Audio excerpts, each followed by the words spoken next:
taken off the board, so they're not going to be able to get that combo off, so it's very likely going to go into that captain role. And Blackfeather's a really good ban because Blackfeather CP is good into Baptiste. Kind of counters him because he can escape the Ordain and outpokes him.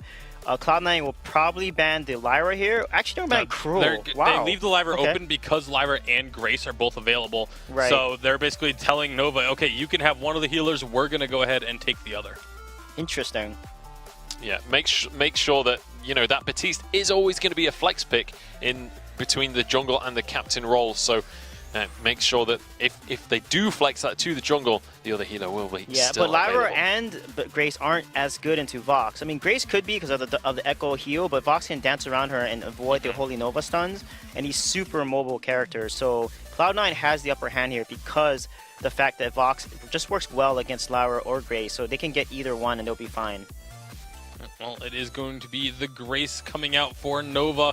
Obviously, that Echo heal is so strong. We know Starboy is no stranger to building an Echo out of the captain position. It is going to force the Baptiste up into the jungle, which I actually almost would have liked to have seen Nova not pick the captain here, because they could still have left that thought open of it being a Captain Baptiste. If you don't pick the captain there, then Cloud9 is likely going to expect Fortress it to be Koshka comes the out. captain. Okay.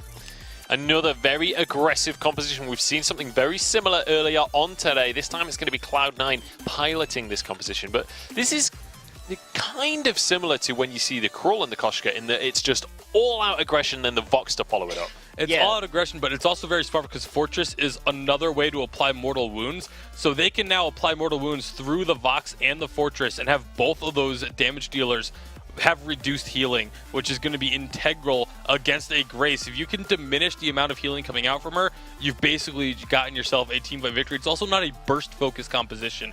So I think Cloud9 just won this draft quite handily, actually. All right, well, the Kestrel is going to be the final pick here for Nova. Suijay, do you feel like that sways this draft at all? Is that a good pick here? Definitely late game Cloud9 wins, but early game Baptiste and Grace can contest Koshka, actually. So if Koshka isn't able to snowball, Cloud9 may have a more difficult time. But late game, once Fortress has the Wolves and the Mortal Wounds, that does counter Grace's Divine Intervention a little bit. So, and Cloud9 is better executing, so I think Cloud9 has this one as well. All right, so significant advantage to Cloud9 then.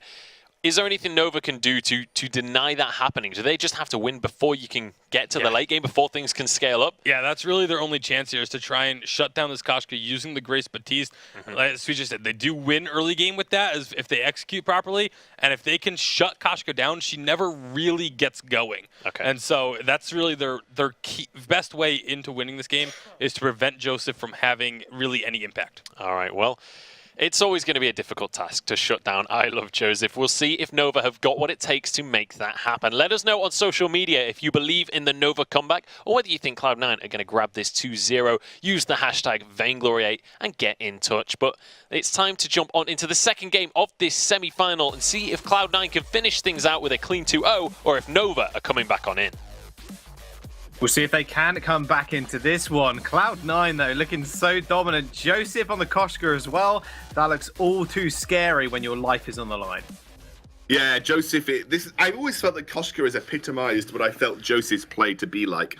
Joseph is a very aggressive early jungler, always was known as the case. Has tempered off a little bit over the last years, given him the ability to play a more balanced game, but Koshka really epitomizes the Joseph that I kind of recognize. That and Taka, I've always seen him as kind of those two heroes being his kind of very classic go-to heroes, and Joseph was one of the guys that piloted the Koshka in the period of North American VG8, where I believe North America had something like a 80 to 90% win rate on Koshka over the split. So, you know, and Joseph was one of the main guys bringing that Koshka to the fold. So I think this is going to be a very aggressive game from C9, kind of doing similar things to what they were trying to do last game, but this time a little bit less measured with the Grace ultimate, a little bit more all in with the Fortress. Because, like, I always talk about Fortress and say he has kind of that one button, and that one button is literally go hard as physically possible.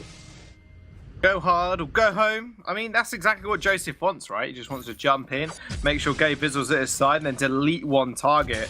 One item, actually, we said it last game, I said it was broken, I said it was okay. The Echo, is that something actually Joseph wants to get in this particular game? Because we've seen Captain Koshka's go for it, or is that just a wombo combo Captain Koshka build? The problem for going for Echo on a carry hero is that the stats it offers just makes it really slot inefficient. Most heroes have item spikes that are necessary to hit certain power points in the game. For instance, Joseph is, his most likely item spike in this situation is either going to be Aftershock. Wait a second, we'll talk about it in a minute. Well, we will, because Lone Delphi's in a lot of trouble. Benediction over the wall, Holy Nova to stun up 2 people. Nice double captive camo stun from Truth. Not sure they can finish that one up. First Blood did get secured by Cloud9, as they did manage to take out Lone Delphi. Joseph's going to get out pretty much scot-free as well with a Hypercave Vizzle. And every time you activate an ability on Koshka, you get 2.5 movement speed, which is pretty insane. Looks like Starboy's not done yet, though.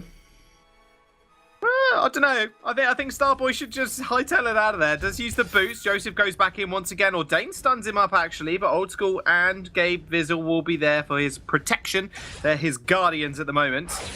Oh, front camps. Yep, Joseph leaves those aligned. Quite smart of his part. But Lone Delphi still wants more action. Lone Delphi's not stopping here. He's looking to make an invade into Koshka's back. Super aggressive move from Lone Delphi. It's not going to get the healing camp. Major mistake potentially here is going to force him to back out with those boots. It is indeed, because Old School is going to come down as well. That's going to be a lot of damage onto Lone Delphi. Not sure it'll go down unless Joseph finds the engagement. There we go. There's the Pansy Fun. Holy Nova actually onto Joseph was quite critical there. But Gavis was just going to chase him down and bite him to just finish off that last auto attack. Now Cloud9, they do take the healing camp in the mid as well. They're going all in, Xscoundrel. This is exactly what you wanted to see, and it's happening. Yeah, but I think they're punishing a major mistake that Lone Delphi made there. I mean, he did not need to be that aggressive. He was so telegraphed with his invade that it was so easy for C9 to collapse on him. And the whole play hinged on Joseph not being able to burst down that back healing Treon. But he did.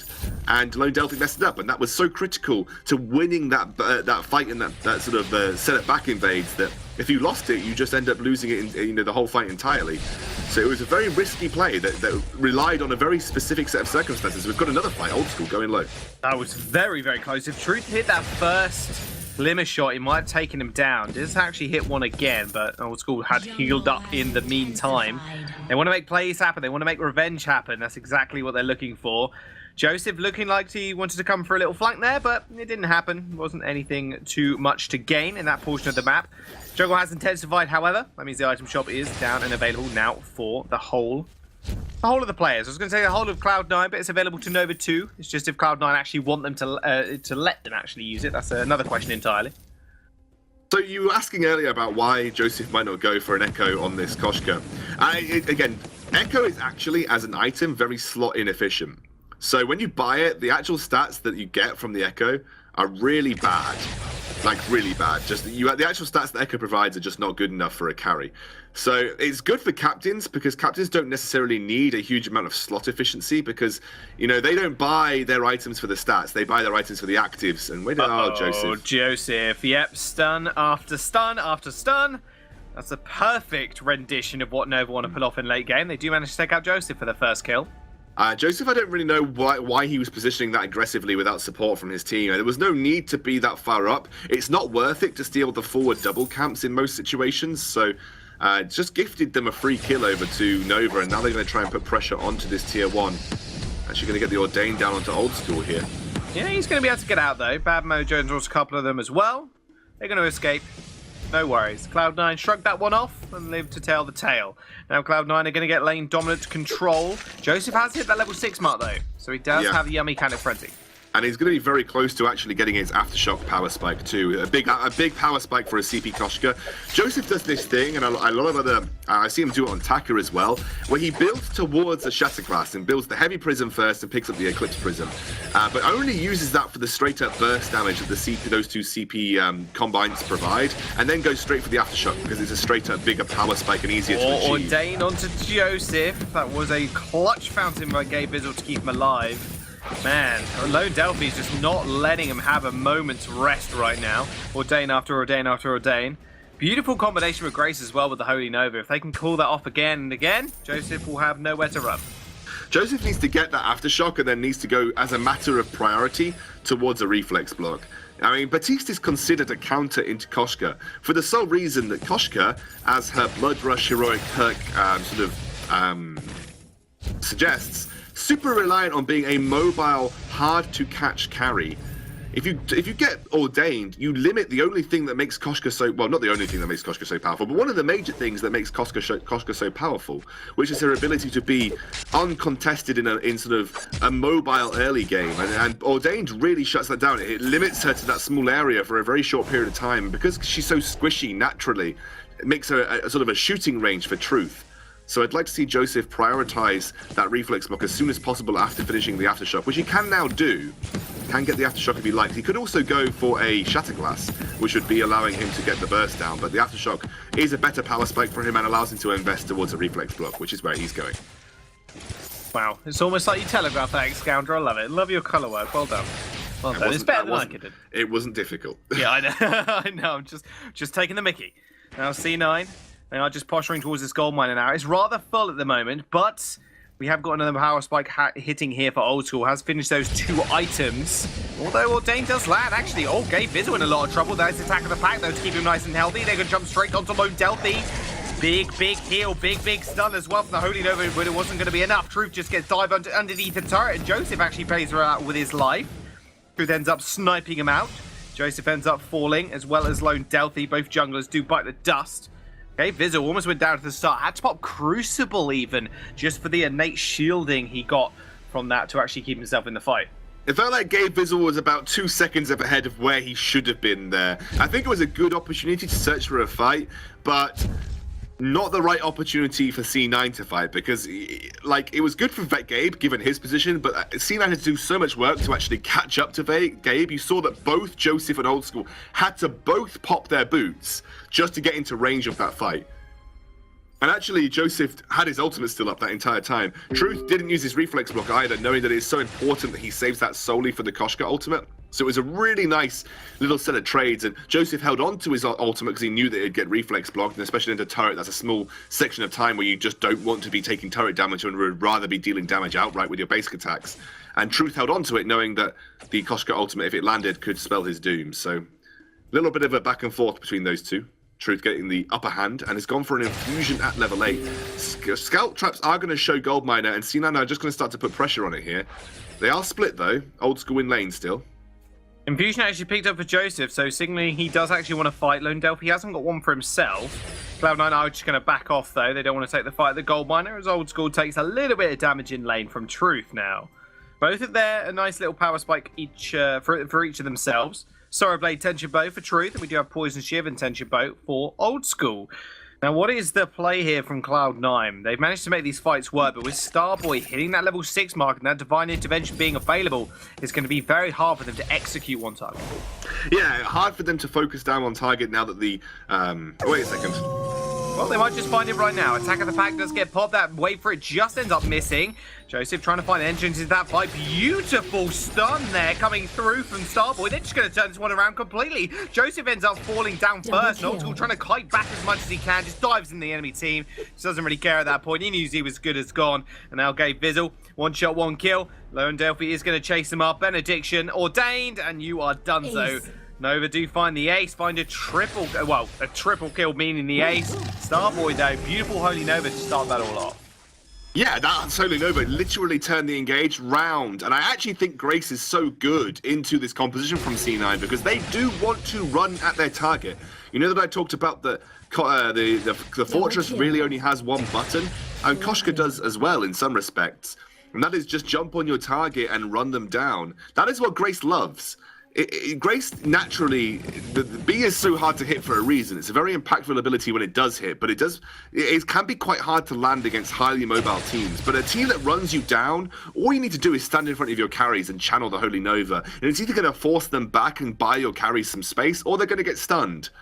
Gabe Vizzle has to be thinking about what to use his Crucible on. He wants to use it on the Fearsome Shade because the disengage potential, again, so good against a rushdown composition that the disengage potential of a Batiste, so good in that scenario. But he also has to worry about the Holy Nova. I imagine he saves it for Fearsome Shade every time, but there might be situations where it's better to have it for the Holy Nova, and that might have been one of them. Holy Nova working out very, very well for Nova right now. aptly named, I know. Cloud9 now looking to fight. They bought infusions across the board, or at least Joseph and Delphi do have an infusion each. They're not really across the board at all. Just a section of it. One apiece, about a third. There you go, made it up. Cloud9 now pushing on towards this turret. See, the thing is, they haven't got really much of a sieging composition either. Lone Delphi has got a bit of range on his bad mojos on a very short cooldown. Truth has got a lot of damage with his glimmer shots.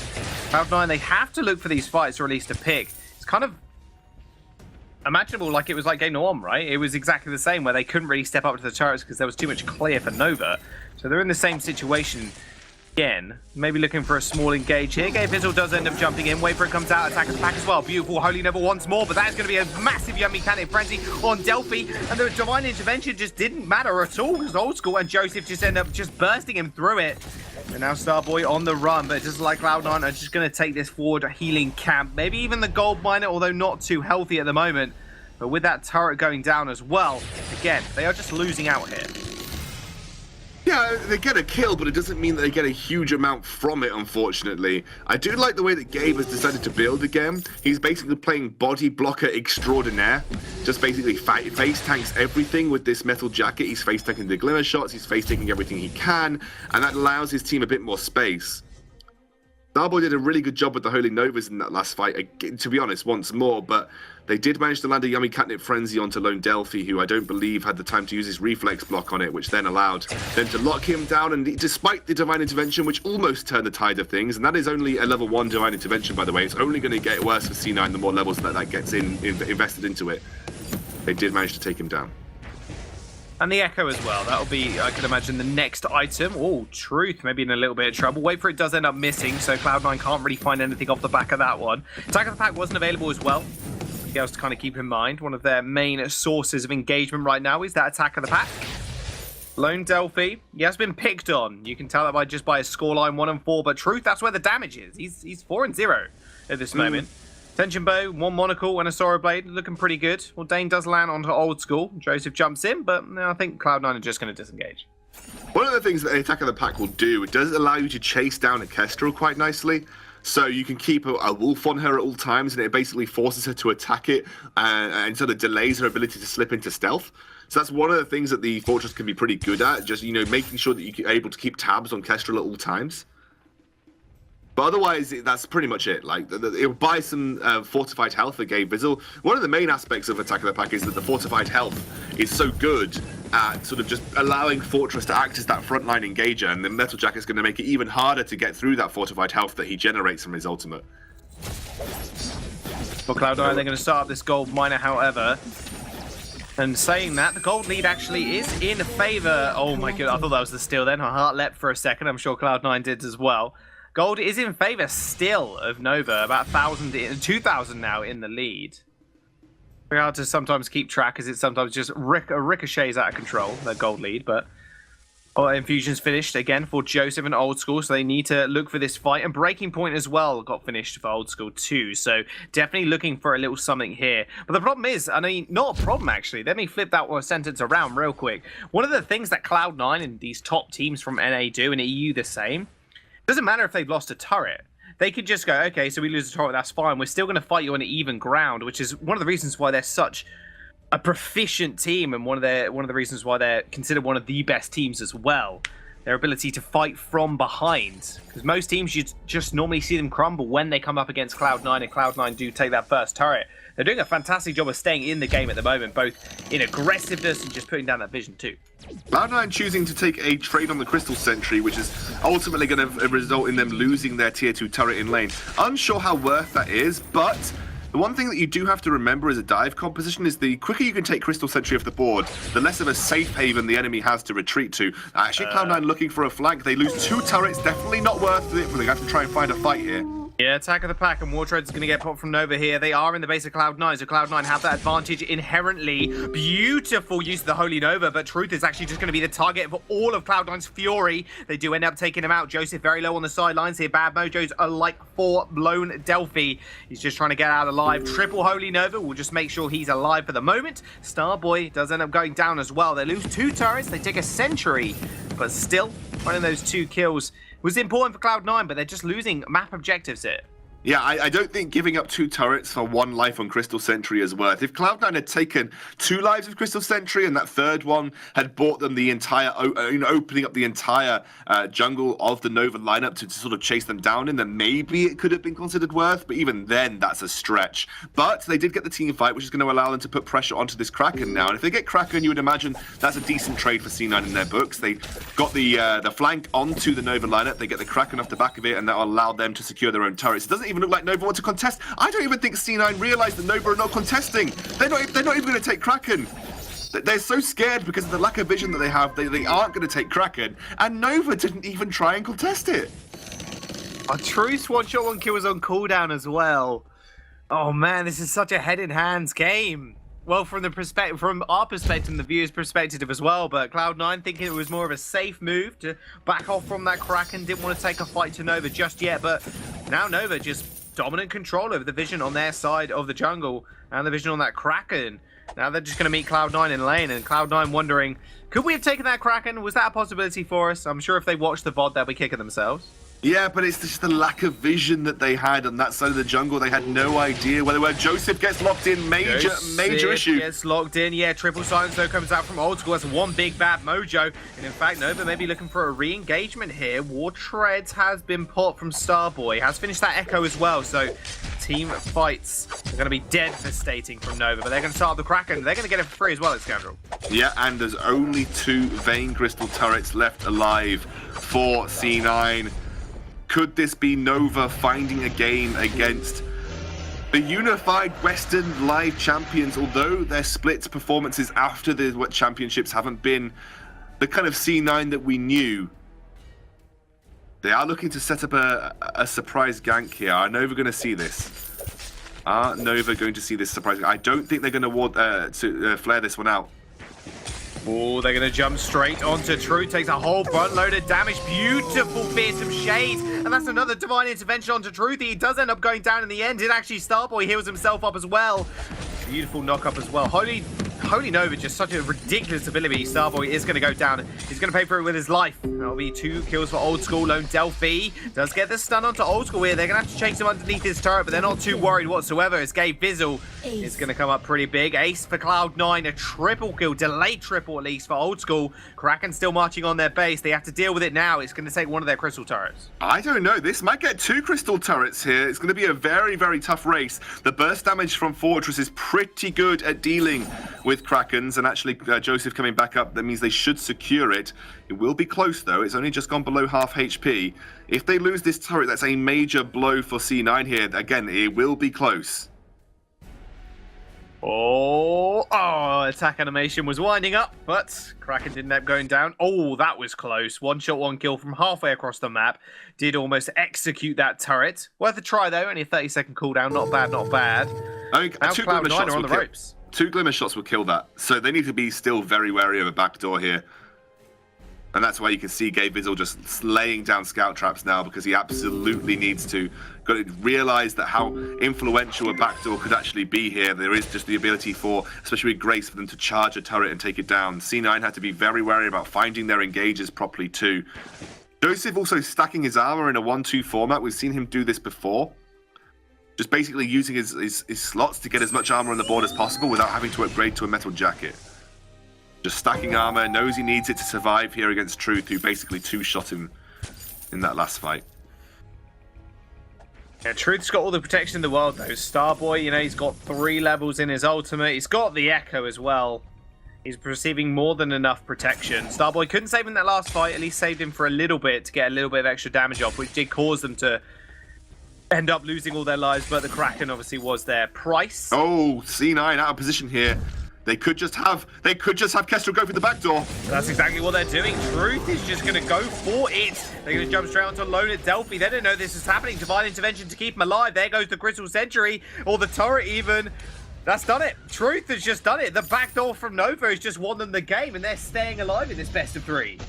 Wow, what a play there. That was the play that C9 had to be careful about, and they put themselves so out of position. When you're up against a potential backdoor, you never allow the enemy team to get on your side of the map, with you on the other side of them, because they just can essentially stop you from backing. They can take a fight and they can look for the back door. That was just poor final game positioning there from C9, and they got punished for it. They got punished for it, and that'll be one apiece now for Cloud9 and Nova.